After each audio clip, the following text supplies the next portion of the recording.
ओम शांति। आज बाबा की मुरली सुनेंगे 27/2/2025 की। बाबा ने कहा, मीठे बच्चे,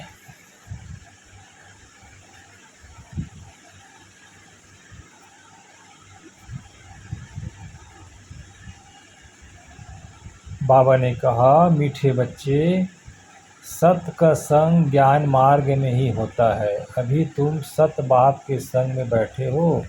बाप की याद में रहना माना सत्संग करना। प्रश्न: सत्संग की आवश्यकता तुम बच्चों को अभी ही है, क्यों? उत्तर: क्योंकि तमोप्रधान आत्मा एक सत बाप, सत शिक्षक और सत गुरु के संग से ही सतो प्रधान अर्थात काले से गोरी बन सकती है। बिना सत्संग के निर्बल आत्मा बलवान नहीं बन सकती। बाप के संग से आत्मा में पवित्रता का बल आ जाता है। 21 जन्म के लिए उसका बेड़ा पार हो जाता है। ओम शांति।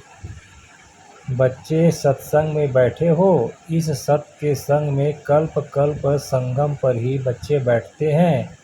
दुनिया तो यह नहीं जानती कि सत का संग किसको कहा जाता है।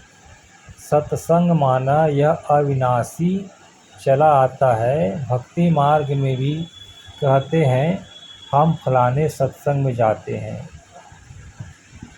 अब वास्तव में सत्संग होता ही है ज्ञान मार्ग में। अब तुम सत के संग में बैठे हो। आत्माएं सत बाप के संग में बैठी है और कोई जगह आत्माएं परमपिता परमात्मा के संग में नहीं बैठती।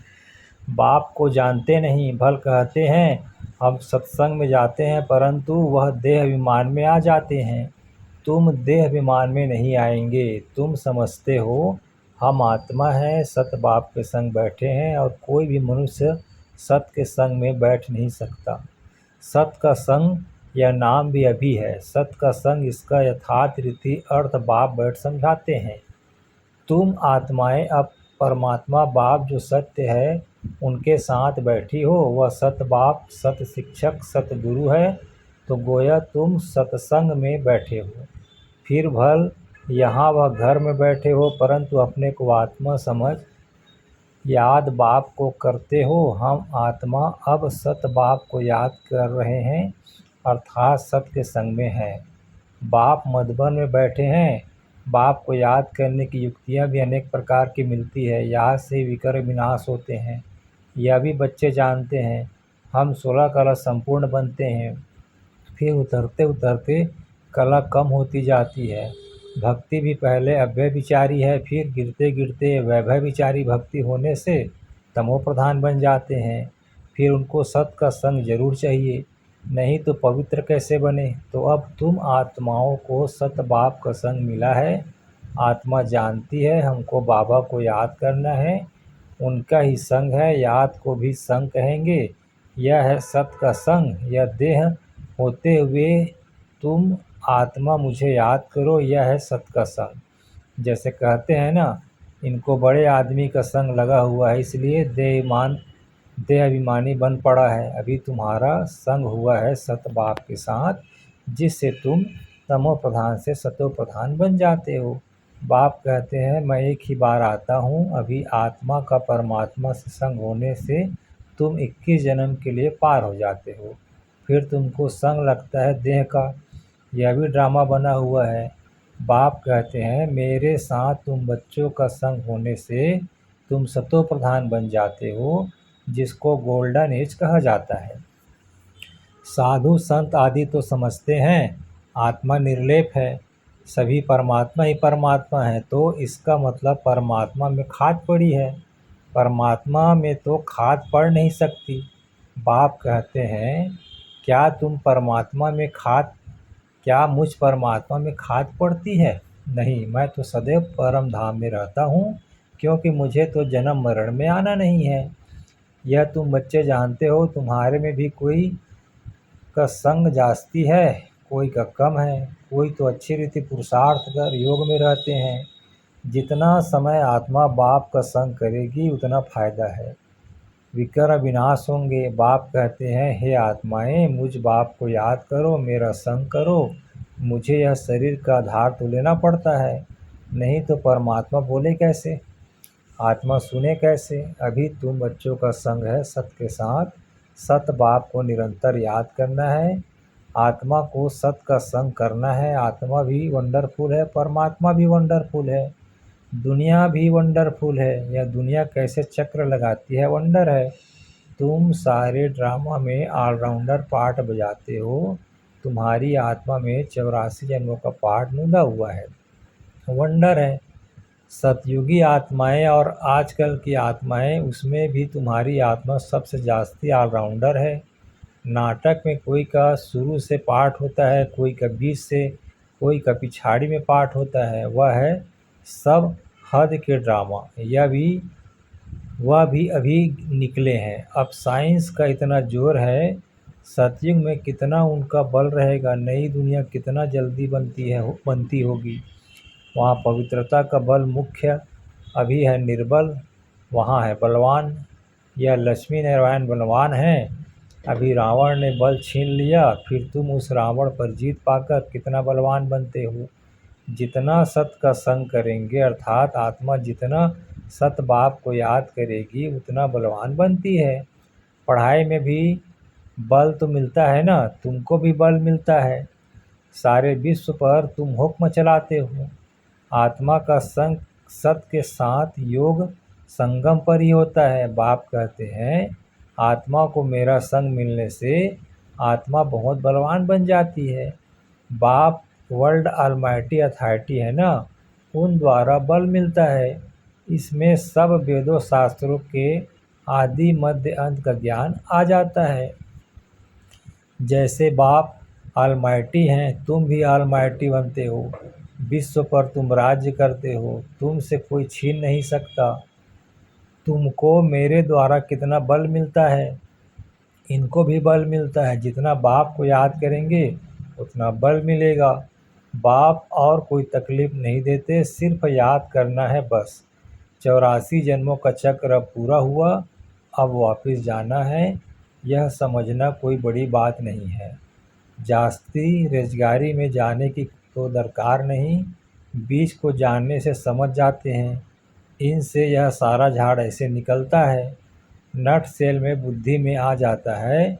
यह बड़ी विचित्र बातें हैं। भक्ति मार्ग में मनुष्य कितने धक्के खाते हैं, मेहनत करते हैं, मिलता कुछ भी नहीं।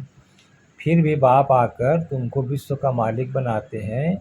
हम योग बल से विश्व का मालिक बनते हैं, यही पुरुषार्थ करना है। भारत का योग मशहूर है, योग से तुम्हारी आयु कितनी बड़ी हो जाती है। सत्य के संग से कितना फायदा होता है, आयु भी बड़ी और काया भी निरोगी बन जाती है।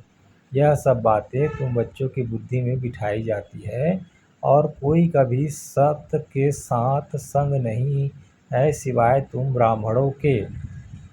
तुम प्रजापिता ब्रह्मा की संतान हो, दादे पोत्रे हो, तो इतनी खुशी होनी चाहिए ना कि हम दादे पोत्रे हैं।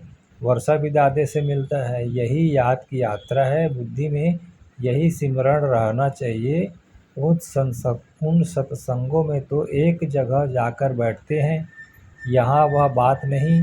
ऐसे नहीं एक जगह बैठने से ही सत का संग होगा, नहीं। उठते बैठते चलते फिरते हम सत के संग में हैं। अगर उनको याद करते हैं तो याद नहीं करते तो देहमान में है। देह तो असत चीज़ है, देह को सत्य नहीं कहेंगे। शरीर तो जड़ है, 5 तत्वों का बना हुआ है, उसमें आत्मा नहीं होती तो चूरपुर ना हो। मनुष्य के शरीर की तो कोई वैल्यू है नहीं, और सबके शरीर की वैल्यू है। सौभाग्य तो आत्मा को मिलता है। मैं फलाना हूँ, आत्मा कहती है ना।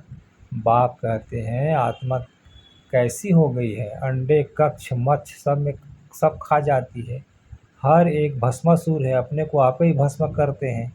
कैसे काम चिता पर बैठ हर एक अपने को भस्म कर रहे हैं, तो भस्मासुर ठहरे ना। अभी तुम ज्ञान चिता पर बैठ देवता बनते हो, सारी दुनिया काम चिता पर बैठ भस्म हो गई है, तमो प्रधान काली हो गई है। बाप आते हैं बच्चों को काले से गोरा बनाने। तो बाप बच्चों को समझाते हैं, देह अभिमान छोड़ अपने को आत्मा समझो। बच्चे स्कूल में पढ़ते हैं, फिर पढ़ाई तो घर में रहते भी बुद्धि में रहती है ना, यह भी तुम्हारी बुद्धि में रहनी चाहिए। यह है तुम्हारी स्टूडेंट लाइफ। एम ऑब्जेक्ट सामने खड़ी है, उठते बैठते चलते बुद्धि में यह नॉलेज रहनी चाहिए। यहाँ बच्चे आते हैं रिफ्रेश होने, युक्तियाँ समझाई जाती है कि ऐसे ऐसे समझाओ। दुनिया में ढेर के ढेर सत्संग होते हैं, कितने मनुष्य आकर इकट्ठे होते हैं, वास्तव में वह सत्य का संग तो है नहीं। सत्य का संग तो अभी तुम बच्चों को ही मिलता है। बाप ही आकर सतयुग स्थापन करते हैं, तुम मालिक बन जाते हो। देह अभिमान अथवा झूठे अभिमान से तुम गिर पड़ते हो और सत्य के संग से तुम चढ़ जाते हो। आधा कल्प तुम प्रारब्ध भोगते हो, ऐसे नहीं, वहाँ भी तुमको सत्य का संग है नहीं। सत्य का संग और झूठ का संग सब कहते हैं। जब दोनों हाजिर हैं, सत्य बाप जब आते हैं, वही आकर सब बातें समझाते हैं। जब तक सत्य बाप नहीं आए तब तक कोई जानते भी नहीं। अब बाप तुम बच्चों को कहते हैं, हे आत्माएं मेरे साथ संग रखो। देह का जो संग मिला है उनसे उपराम हो जाओ। देह का संग भर सतयुग में भी होगा, परंतु वहाँ तुम हो ही पावन। अभी तुम सत्य के संग से पति से पावन बनते हो, फिर शरीर भी सत्व प्रधान मिलेगा, आत्मा भी सत्व प्रधान रहेगी। अभी तो दुनिया भी तमो प्रधान है। दुनिया नई और पुरानी होती है। नई दुनिया में बरोबर आदि सनातन देवी देवता धर्म था। आज उस धर्म को गुम कर आदि सनातन हिंदू धर्म कह देते हैं, मूछ पड़े हैं। अभी तुम भारतवासी समझते हो कि हम प्राचीन देवी देवता धर्म के थे, सत्युग के मालिक थे, परंतु वह नशा कहाँ। कल्प की आयु ही लंबी लिख दी है, सब बातें भूल गए हैं। इनका नाम ही है भूल भुलैये का खेल। अभी सत्य बाप द्वारा तुम सारी नॉलेज जानने से उच्च पद पाते हो, फिर आधा कल्प बाद नीचे गिरते हो, क्योंकि रावण राज्य शुरू होता है। दुनिया पुरानी तो होगी ना, तुम समझते हो हम नई दुनिया के मालिक थे, अभी पुरानी दुनिया में हैं। कोई कोई को यह भी याद नहीं पड़ता, बाबा हमको स्वर्गवासी बनाते हैं। आधा कल्प हम स्वर्गवासी रहेंगे, फिर आधा कल्प बाद नीचे गिरते हो, क्योंकि रावण राज्य शुरू होता है। दुनिया पुरानी तो होगी ना, तुम समझते हो बाबा हमको स्वर्गवासी बनाते हैं। आधा कल्प हम स्वर्गवासी रहेंगे, फिर नरकवासी बनेंगे। तुम भी मास्टर अलमाइटी बने हो नंबरवार पुरुषार्थ अनुसार। यह है ज्ञान अमृत का डोज। शिव बाबा को आर्गन्स मिले हैं, पुराने नया आर्गन्स तो मिलता नहीं, पुराना बाजा मिलता है। बाप आते भी वानप्रस्थ में ही है। बच्चों को खुशी होती है तो बाप को भी खुशी होती है। बाप कहते हैं हम जाते हैं बच्चों को नॉलेज दे रावण से छुड़ाने। पाठ तो खुशी से बजाया जाता है, बाप बहुत खुशी से पाठ बजाते हैं। बाप को कल्प कल्प आना पड़ता है, यह पाठ कभी बंद नहीं होता। बच्चों को बहुत खुशी रहनी चाहिए, जितना सत्य का संग करेंगे उतना खुशी होगी। याद कम करते हैं इसलिए इतनी खुशी नहीं रहती। बाप बच्चों को मिल्कियत देते हैं। जो बच्चे सच्चे दिल वाले हैं उन पर बाप का बहुत प्यार रहता है। सच्चे दिल पर साहेब राजी रहते हैं। अंदर बाहर जो सच्चे रहते हैं बाप के मददगार बनते हैं, सर्विस पर तत्पर रहते हैं, वही बाप को प्रिय लगते हैं। अपने दिल से पूछना है, हम सच्ची सच्ची सर्विस करते हैं, सच्चे बाबा के साथ का संग रखते हैं। अगर सत्य बाबा के साथ संग नहीं रखेंगे तो क्या गति होगी। बहुतों को रास्ता बताते रहेंगे तो उच्च पद भी पाएंगे। सत्य बाप से हमने क्या वर्षा पाया, अपने अंदर देखना है। यह तो जानते हैं नंबरवार, कोई कितना पुरुषार्थ, कोई कितना वर्षा पाते हैं, कोई कितना पाते हैं, रात दिन का फर्क रहता है। अच्छा मीठे मीठे सिकिल दे बच्चों प्रति माता पिता बाप दादा का याद प्यार और गुड मॉर्निंग। रूहानी बाप की रूहानी बच्चों को नमस्ते। और हम रूहानी बच्चों का भी रूहानी माता पिता बाप दादा को याद प्यार गुड मॉर्निंग नमस्ते बाबा। आज के लिए धारणा के लिए मुख्य सार है। पहला, तुम्हें जो इस देह का संग मिला है, इस संग से उपराम रहना है, सत्य के संग से पावन बनना है। दूसरा, इस स्टूडेंट लाइफ में चलते फिरते बुद्धि में नॉलेज घूमती रहे, एम ऑब्जेक्ट को सामने रख पुरुषार्थ करना है, सच्चे दिल से बाप का मददगार बनना है। अच्छा जी, आज का वरदान, अव्यभिचारी और निर्विघ्न स्थिति द्वारा फर्स्ट जन्म की प्रारब्ध प्राप्त करने वाले समीप और समान भव। जो बच्चे यहाँ बाप के गुण और संस्कारों के समीप हैं, सर्व संबंधों से बाप के साथ का व समानता का अनुभव करते हैं, वही वहाँ रॉयल कुल में फर्स्ट जन्म के संबंध में समीप आते हैं। फर्स्ट में वही आएंगे जो आदि से अब तक अभ्यविचारी और निर्विघ्न रहे हैं। निर्विघ्न का अर्थ यह नहीं कि विघ्न आए ही नहीं, लेकिन विघ्न विनाशक व विघ्नों के ऊपर सदा विजयी रहे। यह दोनों बातें यदि आदि से अंत तक ठीक है तो फर्स्ट जन्म में साथी बनेंगे। आज का स्लोगन, साइलेंस की पावर से निगेटिव को पॉजिटिव में परिवर्तन करो। साइलेंस की पावर से निगेटिव को पॉजिटिव में परिवर्तन करो। अव्यक्त इशारे, एकांत प्रिय बनो, एकता और एकाग्रता को अपनाओ। एकांतवासी अर्थात सदा स्थूल एकांत के साथ साथ एक के अंत में रहना।